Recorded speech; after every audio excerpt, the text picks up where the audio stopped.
Hey y'all, welcome back to another Mini-Sode, where today we return to the globe-trotting adventures of IES agent Alex Sex with SpyHunter 2. Continuing directly from the first game, Agent Sex receives a new mission for IES. It turns out that the other branches of Nostra are planning to continue what their recently fallen leader tried to do and take over the world, and it's up to him and his new partner, Agent Duvel, to travel across the world to stop them. That's really all there is to the story. Just like its predecessor, the plot is very thin and pretty much an imitation of James Bond, but it's harmless and mostly just used to push the gameplay along.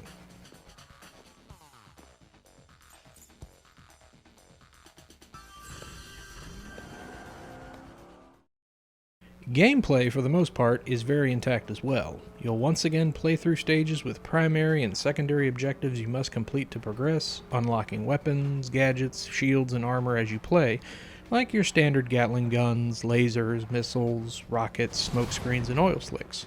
The new G8155 Interceptor has the transforming ability like in the first game, with motorcycle, jet ski, and boat forms returning, but now there's an off-road mode that allows you to drive on rough terrain without any problems. What's really cool is that the weapons van is now equipped with a gun and rocket turret, so you can take out enemies while refilling your health and ammo, in certain stages of course. Multiplayer also returns, but it's much simpler now. Spy Hunt is a 1v1 deathmatch where two interceptors duke it out in 4 arenas, blowing each other up till the one with the most points is the winner. There's also a co-op campaign mode, where player 1 drives and fires the primary weapons, and player 2 controls the secondary and auxiliary guns.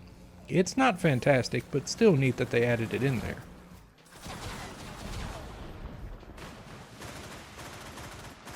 As for controls, they're about on par with the first game, but can be a bit slippery when making some tight turns. Otherwise, the Interceptor still controls well. Visually, SpyHunter 2 is a little better than Part 1, with the Interceptor and enemies getting more attention than other vehicles. Then again, they just blow up anyway. The levels, while still a little underwhelming, are at least more colorful to look at and are less muddy looking. Truthfully though, you zoom through the levels so fast you probably won't even notice too much anyway. For audio, the music is more on the techno side of things and doesn't have as many instances of the SpyHunter theme as before, which isn't too bad. However, instead of super edgy rock god Saliva returning to perform the theme, we got Vanessa Carlton? Yep, Vanessa Carlton performs the theme entitled Dark Carnival, which is actually just a reworking of her original song Carnival, and truthfully I'd rather hear 1,000 Miles.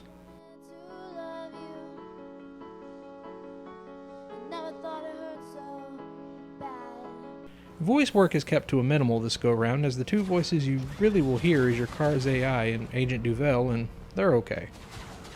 SpyHunter 2 is for all intents and purposes more of the same, but improved. Slightly, yes, but still for the better.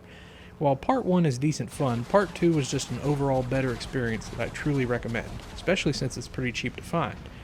Plus, co-op, no matter how minimal it is always fun.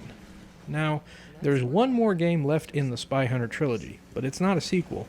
In fact, it has nothing to do with these two. But I'll save that for another time. Until then, this is the Dolly Popka. Thanks for watching, and I'll see you next time.